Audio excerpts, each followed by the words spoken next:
Welcome to Icon India.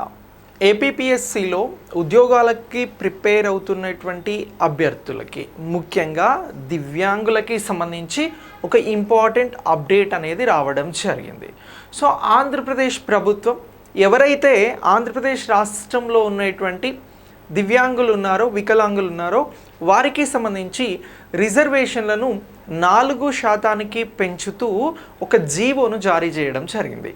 GO number 77 ద్వారా ఆంధ్రప్రదేశ్ ప్రభుత్వం ఇకపై ఆంధ్రప్రదేశ్ రాష్ట్రంలో వెలువడేటువంటి నోటిఫికేషన్స్కి సంబంధించి పబ్లిక్ సర్వీస్ కమిషన్స్ ద్వారా వచ్చేటువంటి ఈ నోటిఫికేషన్లకి సంబంధించి 4% రిజర్వేషన్లు అనేవి దివ్యాంగులకి అప్లికేబుల్ చేయబోతున్నాము అని చెప్పేసి ఈ జీవో నెంబర్ 77 ద్వారా వెల్లడించడం జరిగింది.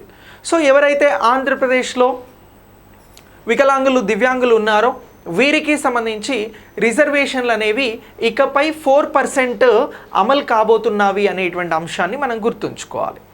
మరి ప్రభుత్వం చాలా స్పష్టంగా క్లియర్ చేసింది. ఏదైతే జీవో నెంబర్ 77 ఉందో ఈ 77 జీవో ద్వారా ఆంధ్రప్రదేశ్ రాష్ట్రంలో ఉన్నటువంటి వికలాంగులు ఎవరైతే ఉన్నారో సో వివిధ సమస్యలతో బాధపడుతూ దివ్యాంగులుగా గుర్తించబడతారో వారినందరినీ కూడా ఇప్పుడు ఈ ఆంధ్రప్రదేశ్ రాష్ట్రానికి సంబంధించినటువంటి పబ్లిక్ సర్వీస్ కమిషన్ ద్వారా వారికి సంబంధించిన ప్రొఫైల్ని అప్డేట్ చేసుకోమని చెప్పడం జరిగింది. సో దీని ప్రకారం ఒక 5 కేటగిరీలను చేశారు. ఈ 5 కేటగిరీలకి సంబంధించినటువంటి వారిని ప్రత్యేకంగా ఈ 4% రిజర్వేషన్స్ కోసం గుర్తిస్తాము అని చెప్పేసి చెప్పడం జరిగింది.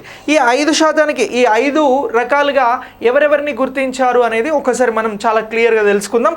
అంటే ఈ 4% రిజర్వేషన్లకి సంబంధించి ఇప్పుడు ఆంధ్రప్రదేశ్ రాష్ట్రంలో ఉన్నటువంటి పబ్లిక్ సర్వీస్ కమిషన్స్ ద్వారా వచ్చేటువంటి నోటిఫికేషన్లలో ఏ దివ్యాంగులు ఈ 4% రిజర్వేషన్లు పొందడానికి అవకాశం ఉంది అనేది జీవోలో క్లియర్గా మెన్షన్ చేయడం జరిగింది. వారిని 5 కేటగిరీస్గా డివైడ్ చేస్తూ ఈ జీవోను విడుదల చేయడం జరిగింది.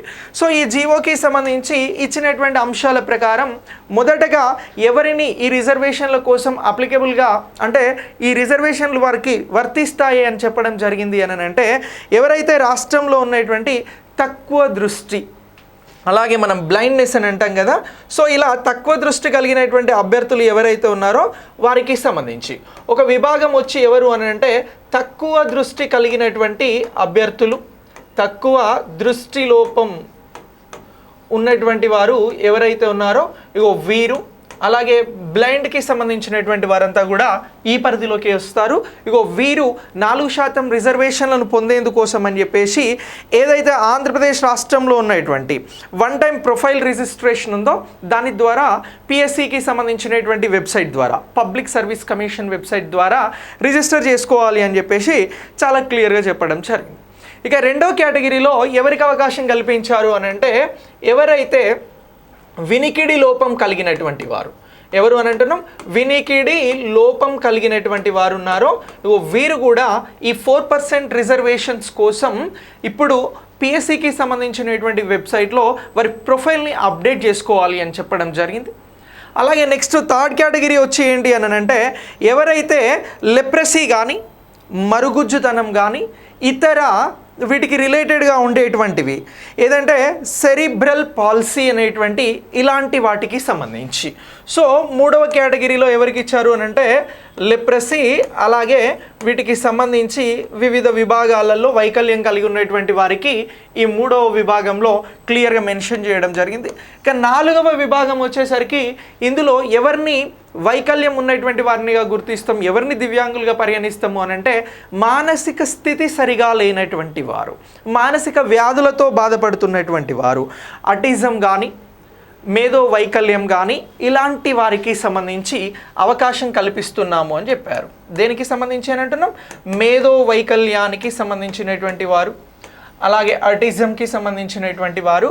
సో వీరంతా కూడా ఇక్కడ అప్లై చేసుకోవచ్చు. వారికి సంబంధించి పబ్లిక్ సర్వీస్ కమిషన్లో రిజిస్ట్రేషన్ ఏదైతే ఉందో ప్రొఫైల్ రిజిస్ట్రేషన్ ఏదైతే ఉందో దాంట్లో అప్డేట్ చేసుకోండి. మీకు కావాల్సినటువంటి సర్టిఫికేట్స్ ఉంటాయి కాబట్టి ఆ సర్టిఫికేట్స్ ద్వారా అప్డేట్ చేసుకోండి అని చెప్పారు.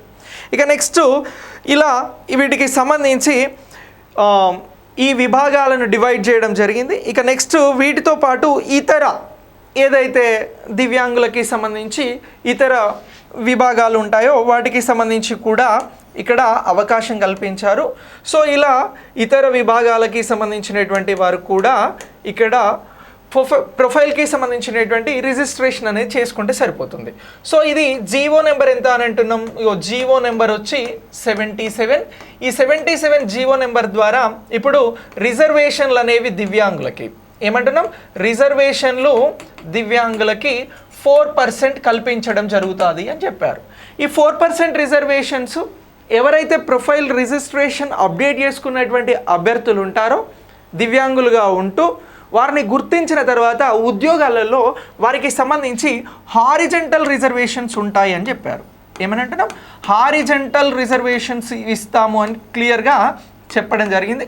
ఈ హారిజెంటల్ రిజర్వేషన్లు అని అంటే ఎవరైతే ఈ దివ్యాంగులకి ఈ విభాగంలో రిజిస్టర్ అయినటువంటి అభ్యర్థులు ఉన్నారో వారికి సమానంగా రిజర్వేషన్లు అనేవి వర్తిస్తాయి. వాటినే హారిజెంటల్ రిజర్వేషన్స్ అని అంటున్నాం. దీనికి సంబంధించి మన కాన్స్టిట్యూషన్ రాజ్యాంగంలో ఆర్టికల్ 15 సబ్ క్లాస్ 3 అనేది చెప్తా ఉంది ఈ హారిజెంటల్ రిజర్వేషన్స్కి సంబంధించి.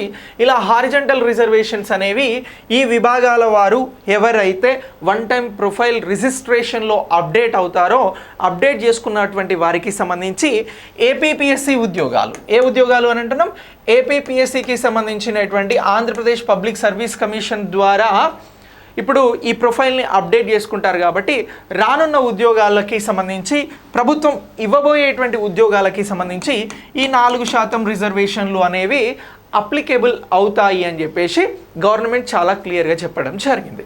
సో ఈ ఇన్ఫర్మేషన్ మీకు తెలిసినట్లయితే మీకు తెలియని వారికి ఫార్వర్డ్ చేయండి.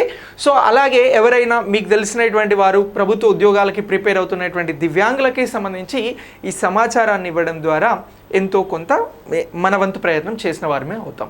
సో ఇక ఏపీపీఎస్సీకి సంబంధించి ఆన్లైన్ క్లాసెస్ని అందిస్తూ ఉన్నాం, ఎగ్జామ్ సిరీస్ని అందిస్తూ ఉన్నాం.